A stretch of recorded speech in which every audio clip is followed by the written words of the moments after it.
This was supposed to be a tiny mountain extension, but it got completely out of hand.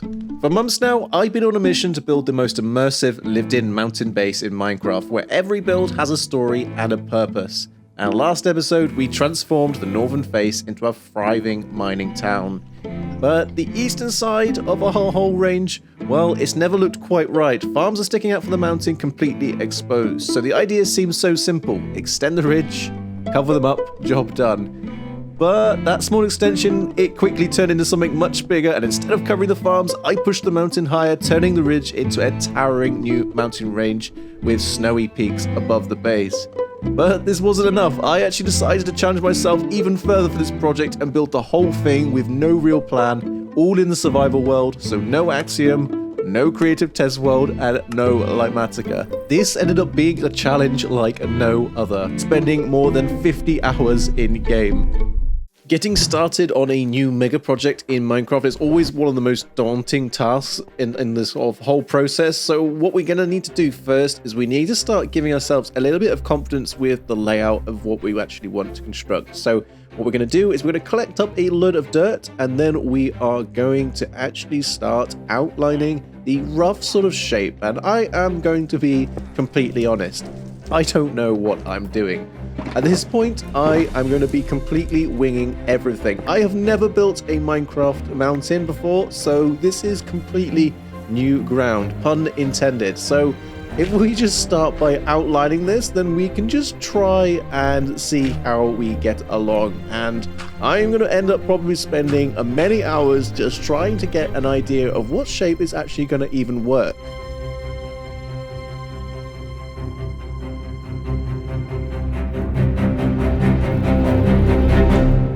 Oh boy, I'm not sure I'm feeling any more confident at this point, but we have the stance of an outline, and we do need to take this further, so it's a good start, but it's not going to be enough.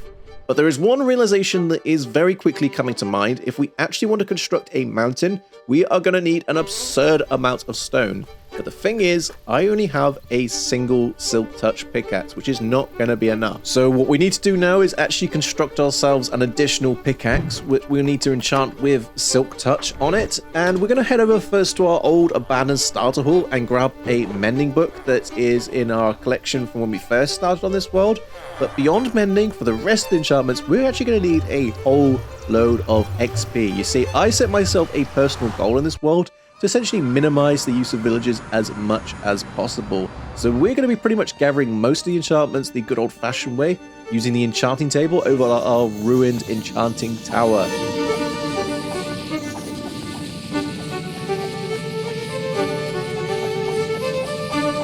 XP levels acquired, so what we need to do now is we actually need to head up into our ruined enchanting tower so that we can actually spend some time going through the different combinations to try and get ourselves Silk Touch, Unbreaking, and Efficiency. Now, I know we could do this so much easier through villagers, but I think it's actually oddly more satisfying to sort of spend the time trying to get as close as possible to what we need.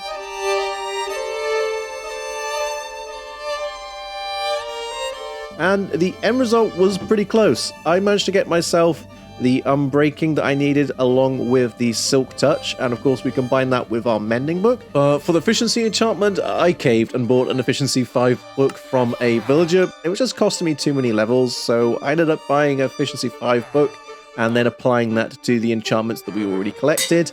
And then we finally had our complete second pickaxe ready to start mining up a whole lot of stones.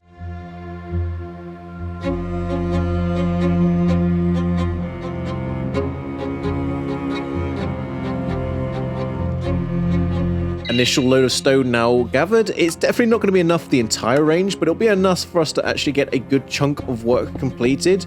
But before we go any further, we actually need to do a bit of health and safety and begin lighting up a stretch of the area that's going to be eventually covered, because I know the first thing that's going to happen is we're going to start building and then we're going to get waves of mobs spawning, and it's going to be super dangerous for us. So we need to get this sorted right away before we can go any further.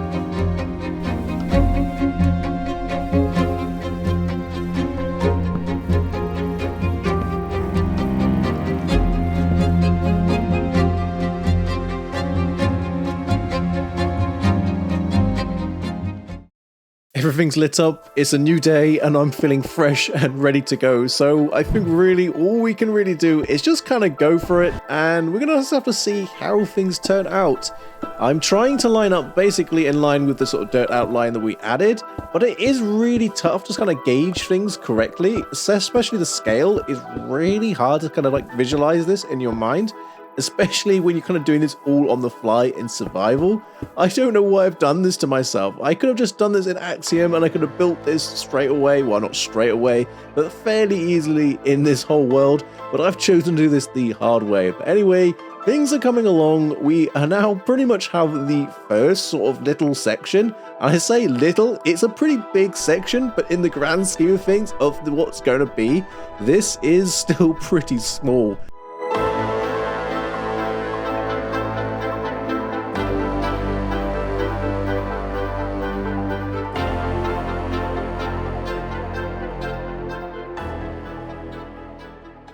Okay, so I think filling in this second little section has actually made a really big difference. I think this is actually massive because this is now joined in a bit more with our existing landscape. So it's making it at least a tiny bit easier to try and visualize like the direction that we're going in.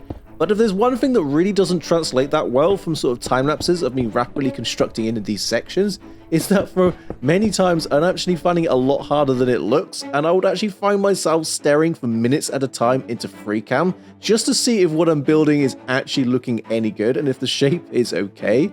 Another decision that I might well come to regret later on in this whole process is the choice to build everything in stone initially. Now, my thinking originally was that it was going to mean that I was going to need a lot of resources if I was to detail everything up front, and I was worried about getting burnt out before even completing the project.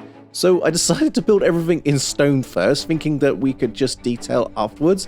But the further I go along with this project, the more I'm realizing that the colossal scale of this means that detailing in itself is going to become a pretty big challenge.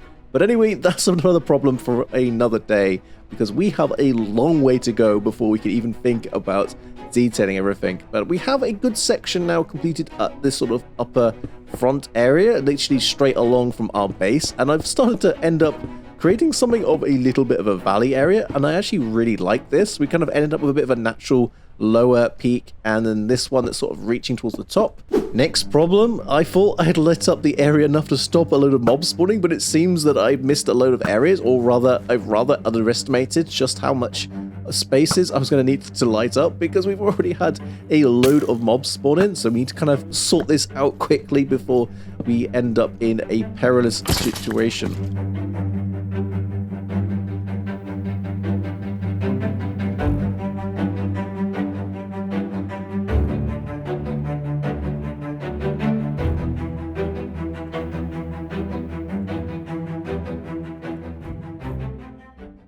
We are at a really critical stage in this whole process, because the main issue with not having a plan with this whole mountain range and just building it all in survival is that at every point in this whole process, I'm having to constantly think about how everything's actually going to connect up at the varying levels in the whole elevation, because we've already built like a big section of this. So now with this sort of wider big empty area that we've also got to fill in, I've got to make sure that it's not going to end up too steep, but it's also going to join up correctly at the sort of differing levels. And I'm finding this so hard right now, because every time I think I've got it sort of lined up, I'm realizing that it is just not going to be quite right. So what we really need to do now is we need to try and focus on getting something that we are happy with. And as you can see here, I've already tried multiple times to try and figure out how this is going to connect up to the top section that we've already got, and I still don't think this is enough. I think it's going to end up being too steep, so I think we're going to have to bring this out further, and ultimately I think we need to have a complete rethink of this layout, at least on this side of the section, so that we have perhaps some smaller peaks, because having one massive peak I think is just going to be too much. Spaghetti Junction Hell, I'm not sure if I feel any better or not, but I've been at this for pretty much a few hours now, and this is what I've ended up with. I think this could work. It certainly looks a bit more gradual, and I think it helps break up the sort of the existing peak that we added in to start with. This feels a little bit more natural. I've been staring at pictures of real life mountains and trying to get a proper feel for like different layouts and things of terrain, and this seems like it could be a bit better.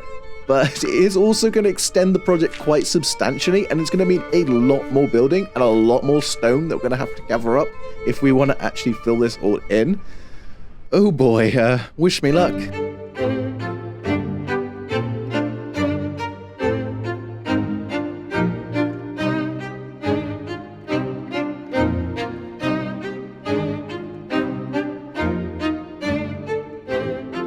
At least until now, amazingly, I'd actually managed to avoid having to tear down any sections that we've already built, but we have our first victim. So the section directly beneath the area that we've kind of remodeled, it needs to be torn down because it is just not going to fit any longer. So we need to set up our Haste 2 beacon, and we need to tear down that section beneath us, and then we need to fill it back in again so that it lines up properly. Luckily, it's only a relatively small section, so it could have been a lot worse.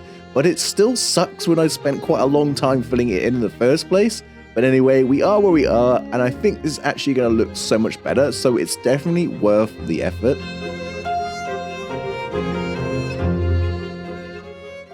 And we're out of stone again. And what's more, I need to actually repair up my pickaxe if we're going to need to replenish that. And we're going to head over to the gold farm for, I don't know how many of time to repair my tools again. But I think whilst we're here, I'm just going to collect up a load of extra levels because I think what we could also do is add in a netherite upgrade because I have one spare ingot. So it'll just give us a nice little durability boost so we can just get that little bit more stone squeezed out of it before we need to repair it each time. So I just need to kind of duplicate the template that we've already got, and then we can get that applied, and then we can just go ahead and basically continue our excavation of the area beneath the mountain and gather up all the stone that we need to kind of continue progress.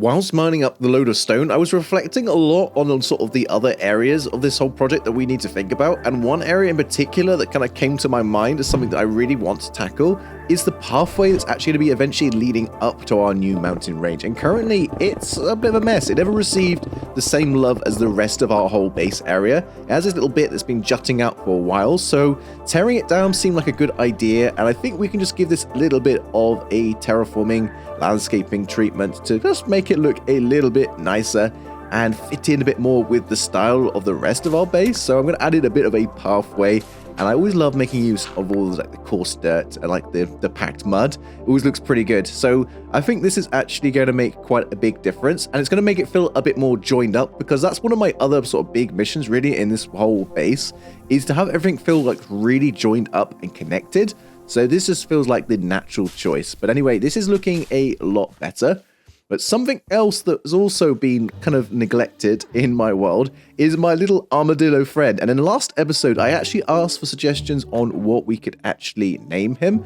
And I had a few really good suggestions, but the one that I've actually decided to go with is Pickles. Because I don't know, this just kind of feels like a natural fit really for our little friend here. So this is our latest real addition, I think, to our little pet family. And yeah, we still need to make him a proper home, but I just think it's right that we actually give him a name. All our other pets have names at this point, well, except our dogs, but we'll think about that at some other point.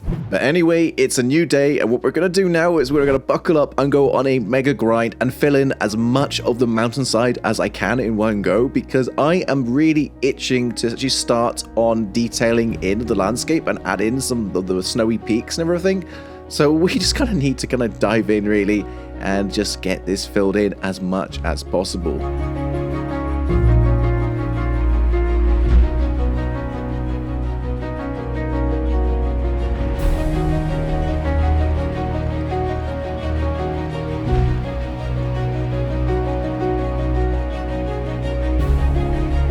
I can't actually believe it. We have actually filled in the majority of the mountain now, at least with the sort of stone layers. But if you're wondering why it's floating off the ground, I say to you, yes. Yes, it is. And there is a good reason for that. And the reason is pretty simple. I actually want to raise the lower ground area. So, yes, I've decided to make yet more work for myself, because I actually think it could look pretty good if we raise the ground area a little bit and we connect up a little bit better with the sort of lower meadows, or rather replace the lower meadows and it can extend them out a bit. One, it kind of reduces a little bit of the effort around the mountain itself, a little bit in a sort of a lazy fashion, but I actually think it will look overall a lot more better if it kind of the landscape below it also kind of feels like it's kind of joined in, and it feels a little bit less like then the mountainside is kind of plonked on the existing terrain, and it feels a bit more unique and kind of tailored, I guess. That was at least what I was going to go for. So yeah, we kind of need to fill this in quite a bit. So we are kind of going to replace the sort of lower valley area.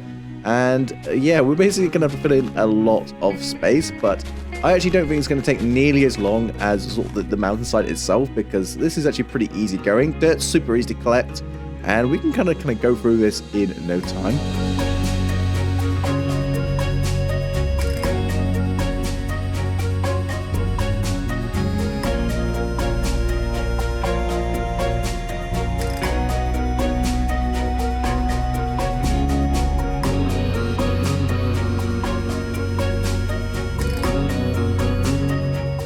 Alright, maybe not quite as quick a task as I was kind of imagining it was. I mean, just like with everything in this project, I definitely underestimated how long this would actually take. But what we need to do now is we need to head over to our bone meal farm, and we need to gather up a load of bone meal, but also some moss, because what we're going to do now is actually make this look a bit more like a meadow, because just having the plain grass blocks looks pretty bare. It doesn't really tie in at all with the rest of the pre-existing landscape.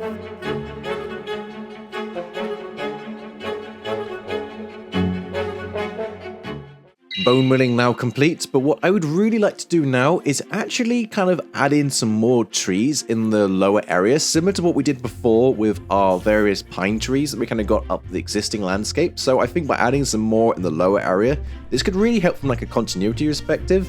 And I think it also just really help tidy up the lower area. And yes, I do need to clear up that little temporary area. So what we're going to do now is head over to a taiga biome so that we can collect up a whole load of spruce leaves and also a load of birch leaves, and then we can pretty much gonna start adding in at least the starts of a forest. I'm probably not gonna go too far with it just because it's not really my main focus for this episode, but I do want to at least try and make a start on kind of making it feel a little bit more immersive. And I think trees really helps go a long way, kind of like filling in like the void space, like the empty spaces, and kind of help like yeah, connect things up a little bit better. So this is going to make a really big difference.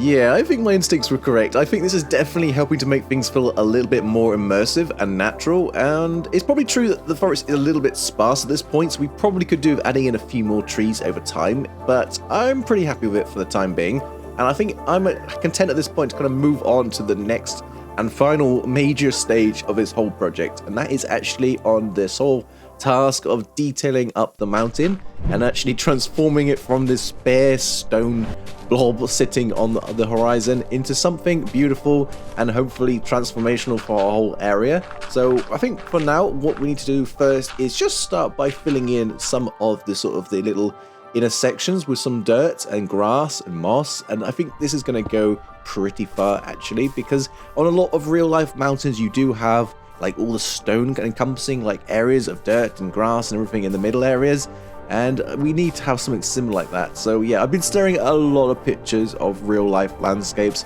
and it is really hard to kind of translate that into kind of like a Minecraft-like environment, but there's definitely a lot of inspiration to be gained, and I'm going to do my best to try and make this feel really natural and kind of just tie things up nicely.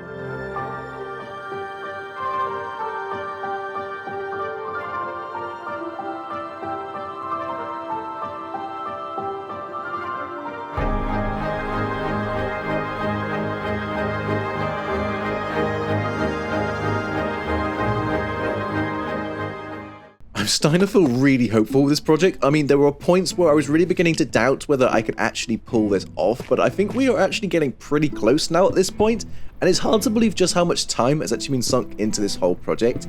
I originally started this back in December of last year, and we are now into April of this year almost, and it is just amazing how much time has flown by, considering this is obviously my hobby. This is not my full-time job, so I'm doing a lot of this in kind of like the gaps of time that I have available in between work and general personal life stuff. But honestly, this has been worth every hour that I put into this project, and I've really lost track of just how much time at this point, but it has been such an enjoyable experience. So we are now pretty much on to the final section, and that is the bit that I was looking forward to the most, and that is on adding in snow to our peaks of our mountainside. So we need to go ahead and make ourselves a snow golem, because I think this is probably going to be the easiest way to collect up like the amount of snow that we're going to need, because we're going to need a lot, and I need a mixture of both the snow layers and the actual snow blocks.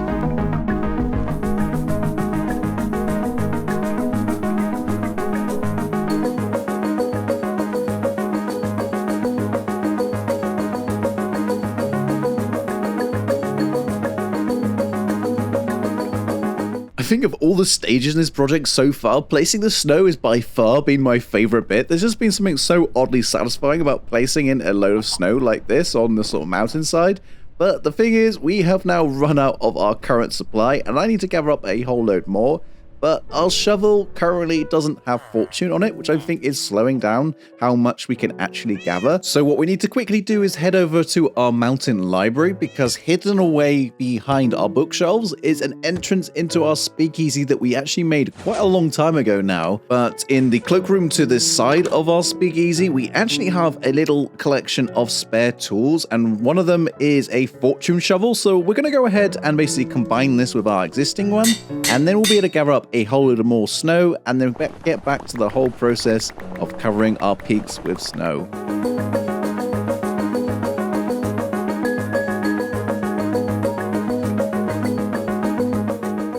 Final load of snow now placed down, and I'm really glad that I spent the time adding in this second lot of snow, because I think this made a really big difference in making it feel much more like a proper mountainside, and I am really loving every bit of it. I am still in a little bit of a state of disbelief at the sort of scale of like what we've managed to accomplish in this whole project, considering we really set out only to kind of tidy up the area a little bit and cover up the farms that are hanging out on the northern side, to kind of go from that into building an entire mountain range. It's honestly been a project that I would never in my wildest dreams of like thought of being able to sort of execute in a world, but I am so glad that I've taken on this whole challenge, and it's definitely taught me a lot of new things around building, like what to do, what not to do, and I've just had so much fun. But anyway, with all of this now done and out of the way, all I have left to say is thank you so much for being patient with me whilst I produce this video. And until next time, I will see you later. Bye-bye.